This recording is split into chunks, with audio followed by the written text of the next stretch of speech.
Yeah, I was super excited about it, because the book and the model in general, because I think, especially to me being a millennial, I have this constant pull between loving adult learning and also feeling like we're very far behind. And I think the beauty of the model is it brings learning into the 21st century and beyond. And it's something that is really, really sustainable, that has a lot of components of what we've already known, but then how do you modernize that? So I think there's probably a lot of fear for people of, oh, a new model, another model, something new that I have to learn, but you don't have to learn something new. You're just adding on to it. You don't have to unlearn everything you've already known. So for me, that was such a big draw of, I spent 10 years learning all of these models and all of these things that I, went back to school for it. And that's what my degree is in. And, you think at first, wait, I have to do it totally different. But as you go through the book, you realize it's not undoing everything you've learned. It's just building upon that. So for me, that was really exciting, because it wasn't as overwhelming as I have to learn something completely new. It was, how can I build upon what I already know and just make it better? I think if you look at the title of the book and seeing, it doesn't say, designing for modern learning, forget ADDIE and SAM, right? It says, beyond. So I think that is an important part, that it's beyond. It's not getting rid of everything you've learned. So if you actually look at the title and you think about it, it all makes sense. It's take these things that you already know and that you already know well and you do well, and how do you expand on them to make sure that it's a learner-centric experience. So I didn't know that at first, but very quickly reading it, you understand. And then if you just take a closer look at the title, you get it. It's not erasing what you've learned. It's how do I grow beyond what I already know.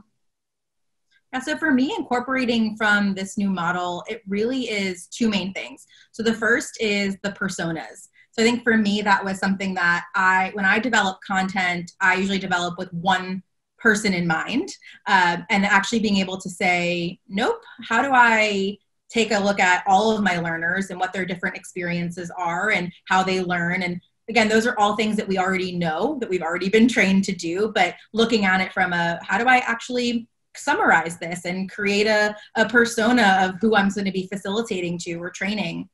And so for me, that's a huge one, because I'm very much okay, I have to train salespeople or customer service people, but within there's so many different personas, and utilizing that to my advantage. And then, of course, learning clusters. So for me, I'm a very, very big blended learning approach person in general. I believe, just like the book says, people learn in different ways, and expecting everyone to sit through a 8-hour course and one and done and know how to do everything is so far, so far gone. And we all know that, but that is our mechanism. That's what we know and feel comfortable with. So a lot of times we create that. But for me, over the last, especially couple of years, utilizing a blended learning approach, but now taking it to the next level of the learning clusters. And a key part that really stood out for me was I was reviewing it before we got on here, but the Gorilla Glue model, and how they used it to do, I think it was like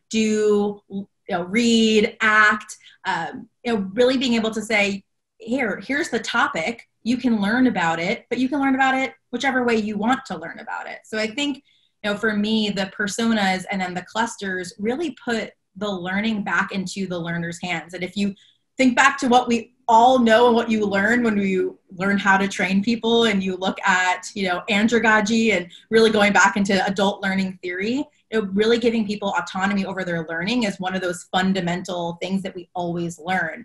And the model does that, right? It gives us that. So we talk about it, put learners in control of their own learning, but we never create anything to actually do it. We just give them different, so here's ways you can learn, but you have to read this, and you have to listen to this podcast, and you have to take this class. Whereas the cluster model is really saying, there's all these different things you can do, and you choose which one works best for you. And so for me, those are my two big key takeaways that I'm going to implement in everything I do moving forward.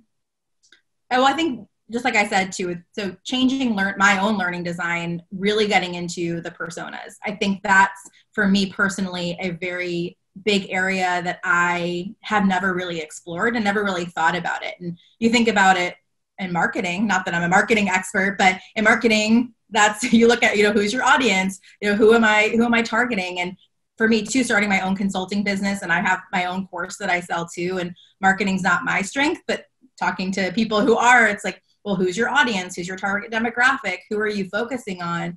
And I don't think we look at that enough in training and development. And I know I don't either, and that's not my strong suit. So I think the LCD model, it really pushes you a little bit out of the comfort zone, and pushes me out of my comfort zone of, okay, it's not just a one and done solution on either parts, right? It's really just figuring out who and how many people as far as these personas go that I need to train and educate. And it's all about that on the job performance and achieving that. So if we look at all the different people we hire within our organizations, there's no way we could ever expect that one training solution will solve all of our problems. So I think for me, that's the biggest key takeaway, and what I'm going to implement is, what are these different personas and how can I create different content for each of them in order to see that on the job performance? I think if all organizations adopted the LCD model, I think a lightning bolt would go off. I think we would see productivity shift like we've never seen it before. And I think on twofold. So I think on the business side, right, those stakeholders, they're going to see an increase in time to productivity. They're going to see an increase in performance, in revenue, in how long they're able to sustain. And then on the other side of the learning departments, we're going to be able to go from being the order takers and being told, create this training, do this project, complete this now, to being strategic partners. And I think that for me is the most exciting part of really, if the industry shifts like that and everyone applies this tomorrow, which would be amazing, is that we get to do what we really, really love to do and what we know we're best at, which is being strategic partners, not order takers for stakeholders. I think that will make our jobs more fun. That's what we do. We're about creating solutions, learning solutions, performance solutions. It'll allow us to actually do the job we're hired to do. I haven't had a chance to adopt anything yet, but we are in the process of completely redoing a manager in training program that we have here. And it's incredibly outdated. So my organization where I work, so it's a very outdated manager in training program that we have. And it's been around for probably 15 years. It is all strictly based on in person. You come and attend a full day or 2 full day workshops every couple weeks or months on one topic every single time. And the organization has been wondering, how come people aren't ready to be managers after taking this program? And for me coming in, it was very clear to see the reason why, but coming up with a solution to fix it wasn't as clear. So for me, this model, all these little things that I've been thinking of through the years of, okay, as a millennial, in a training director role, having those, always those conflicting thoughts of this could be modernized, but how do you do it? I think utilizing this model to replace our manager and training program is going to be a game changer for us. So I think, for the organization, they're going to be able to see an entire group of people ready for that next level. And I think for the organization being able to, especially in a time of rapid growth, which the organization is in, we are struggling with, who's going to be ready for that next level as we, take on more product. We need more people. And so for us, the biggest challenge is getting that bench strength ready, and the current program doesn't work. And it hasn't worked for many years. And this is the solution. I truly believe this is the solution to creating that bench strength and creating the next generation of leaders and managers within our organization to really be able to step up to the plate when the time comes. When I read this book, I was like, this is my new Bible. Like, this is what I've been waiting for, because I felt almost called to, there's got to be something else. And being able to, there's been certain parts of it that I've been implementing over my career and just didn't know what to call it, right? So, being called to say, all right, someone might want to listen to a podcast and someone might want to come take an in-person class, and offering both of those, didn't know that was called a learning cluster, but it's something I've always wanted to do, right? So I think really, for me, it's putting that language into things that I've felt, and I'm like, oh, it's got to be better than this. We can be better than this. There's such great minds. You know, why are we constantly working on an antiquated model of, you know, analyze, design, do, you know, follow these steps where that's not how we are as humans.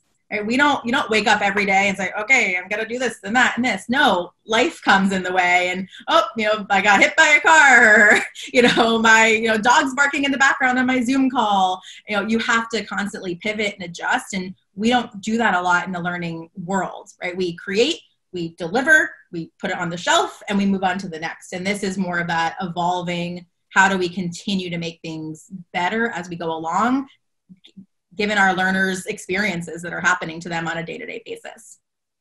Don't worry, right? So again, it's not unlearning what you've spent years, decades learning. It's just taking what you already know and enhancing it. I think that's the big thing to remember is those whatever you're using right now to design and develop isn't going away.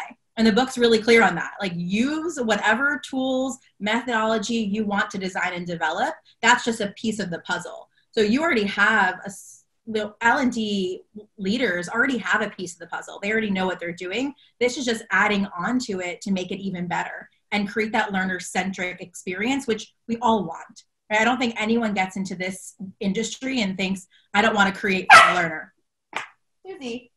Like I was saying, I don't think anyone gets into the learning industry to not make a difference for people. And but what happens is we end up creating these one and done solutions that really only caters to a certain part of the organization or of the current culture of the company. Whereas this model says, hey, let's take everyone into consideration here and really move the needle on that. So I think it's going back to, it might be fearful at first, again, to think, wow, I have to learn something new again. Like, how many models are there? There's Agile and ADDIE and SAM, and there's so many things. How much more can I learn? But it's not taking away or diminishing what you've already done. It's not recreating the wheel. It's just saying, hey, you know, there's some additional pieces for you to think about and to add in to what you already do. So it's a lot. It seems like a lot, but it's actually easier done than said. That makes sense. I suggest this model to anyone. So whether you are brand new, if you're a subject matter expert coming into a training role, or you are a training director, VP, you know, organizational leader, you know, and everyone in between, because there's something for everyone in there. No one's going to be left behind by the model. I don't think it's too high for anyone. I don't think it's too low for anyone. It's incredibly digestible. And again, it's not unlearning anything you've ever learned. It's just taking what you already know and making it even better.